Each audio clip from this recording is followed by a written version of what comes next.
آپ کو پتہ ہے سیکرٹری صاحب بیٹھے ہیں ہمارے کو بہت معزز لوگ یہاں بیٹھے ہیں جو ہمارے ساتھ تھے اس وقت. ہم نے بارڈر کے اوپر ایک اسپیشل کمیٹی بنائی. ہم نے انگور اڈا پہ، خرلاچی پہ اور غلام خان پہ ہم نے بزنس شروع کیا. اس وقت کوئی 400-500 بلین ڈالر سے لے کے ہم نے 1.7 بلین ڈالر تک افغانستان کے ساتھ تجارت شروع کی، ایکٹیویٹی شروع تھی. ہم افغانستان کے لیے ہم نے ٹارگٹ رکھا تھا کہ ہم 3 بلین ڈالر تک ہم پہنچائیں گے. لیکن یہ حکومت آئی، افغانستان کے ساتھ آپ کا کاروبار رک گیا. جو ہمارے سینٹرل ایشیا کے ساتھ توقعات تھی، سینٹرل ایشیا کے ساتھ آپ نے کاروبار ختم کیا. آپ نے افغانستان یہ جو بارڈر پہ جو لوگ بیٹھے ہوئے ہیں اس وقت پورے بارڈر پہ لوگ احتجاج کر رہے ہیں. اور احتجاج بھی کیا، میرے ہمیں نزدیک بھی کہا تو آپ تو وہاں ایک نیا جنگ شروع کرنا چاہتے ہو. وہاں تو بدامنی کی بہت صورتحال ہے اور یہ جان بوجھ کر کیا جا رہا ہے تاکہ جواز پیدا کیا جائے اور پاکستان میں انکانسٹیٹیوشن کو ایکٹ کریٹ کرنا جا رہا ہے. میں بتاتا ہوں جی، ہم اس علاقے کے لوگ ہمیں پتہ ہے جو لوگ افغانستان کو ڈیل کرتے ہیں، جو لوگ پاٹا کو ڈیل کرتے ہیں. اور پاٹا کے کیا ہوا جو آپ کی کمٹمنٹ تھی؟ آپ نے ایف سی اے وارڈ میں 3% نہیں دیا. آپ نے مرجر کے لیے جو آپ کی کمٹمنٹ تھی کہ یہ پارلیمنٹ نے کمٹمنٹ کی تھی، پارلیمنٹ نے کہ ہم 10,000 بلین دیں گے، ہر سال 100 بلین دی جائے گی، 110 ارب. ابھی تک 103 ارب ملے ہیں، 130. اور ابھی بجٹ میں صرف 64 ارب رکھے ہیں، 64 ارب. میں امیر مقام صاحب سے پوچھنا چاہتا ہوں، آپ اس حکومت میں بیٹھے ہیں، آپ کی صوبے کے سب سے زیادہ آپ کی حقوق پہ ڈاکہ ڈالا جاتا ہے، کیبنٹ میں نہیں بولتے آپ کو بولنا چاہیے کہ جو آپ کی کمٹمنٹ ہے اس کمٹمنٹ کو آپ پورا کریں. ادھر جو 100 بلین کے بجائے صرف 64 بلین رکھا گیا ہے. آپ نے افغانستان کے ساتھ ان لوگوں کا کاروبار ختم کیا، بزنس ختم کیا. کیا وہ خاک کھائیں گے؟ کیا وہ سام پہ کا خاک کھائیں گے؟ کیا وہ انسان نہیں ہے؟ کیا آپ اس کو انسان نہیں سمجھتے؟ مجھے پتا ہے جو افغانستان کو ڈیل کرتے اس کو سمجھ ہی نہیں ہے، اس کے پاس وہ ذہن نہیں ہے. وہ اگر تم سے نہیں حل ہوتا، ہم آفر کر رہے ہیں کہ افغانستان کی حکومت کے ساتھ ہم بات کریں گے، کر سکتے ہیں. ہم عمران خان کی بہت بڑا رسپیکٹ ہے افغانستان میں، اس کے تعلقات کو استعمال کر سکتے ہیں. میں بذات خود مولانا فضل الرحمان صاحب سے ریکویسٹ کروں گا کہ آپ ہمارے ساتھ افغانستان معاملات کو سلجھانے کے لیے، محمود جگزئی صاحب سے ہم ریکویسٹ کر لیں گے کہ آئیں. لیکن جو طریقہ آپ اڈاپٹ کر رہے ہیں اور افغانستان کے ساتھ دشمنی کا ایک نیا دور شروع کر رہے ہیں، یہ قابل مذمت ہے. کسی طور پر ہم اس کو نہیں مانتے اور ہم سمجھتے ہیں. میں سب سے پوچھتا ہوں، ہمارے قبائلی ایم این اے یہاں بیٹھے ہیں، ہم کسی صورت پہ اپنے علاقے میں جنگ نہیں چاہتے. ہم نہیں چاہتے اپنے صوبے میں، ہم نہیں چاہتے اور بتاتے رہے. اگر کسی نے یہ ہمت کی اور مزید کوئی آپریشن کا بات کی اور کوئی جنگ مسلط کی تو ہم اپنے عوام کے ساتھ کھڑے ہوں گے انشاءاللہ تعالی. ہم نہیں چاہتے اس علاقے میں.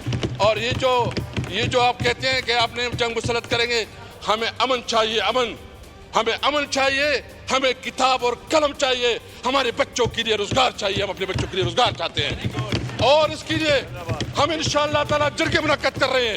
جب بھی اس کو ہم جرگہ کریں گے، میں ایک بات بالکل کھل کر کہنا چاہتا ہوں کہ اگر کسی کی یہ غلط فہمی ہے، خدا کی قسم میں دل سے کہتا ہوں، ہماری لاشوں سے جائے گی کوئی جنگ ہوگی تو ہماری لاشوں پہ جائے گی.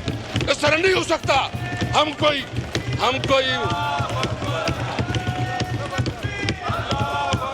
میں بتاتا ہوں، ہم کوئی وہ نہیں پہنے ہوئے ہیں، ہم نے چوڑیاں نہیں پہنی ہوئی ہے.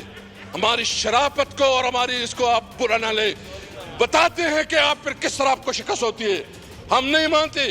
اور یہ جو کہتے ہیں، میں تجویز دیتا ہوں کہ بہتر یہ کل جو ایران کی سفیر نے ایک تجویز دی ہے اور وہ تجویز یہ ہے کہ آپ بارڈر کے اوپر اکانومی وہ بنائے، اکانومی کوریڈور بنائے. تو میرا مطالبہ ہے کہ آپ اکانومی کوریڈور بنائے ایران کے ساتھ، آپ اکانومی کوریڈور بنائے چائنا کے ساتھ، آپ اکانومی کوریڈور بنائے افغانستان کے ساتھ. ہم مطالبہ کرتے ہیں کہ اکانومی کوریڈور بنائے.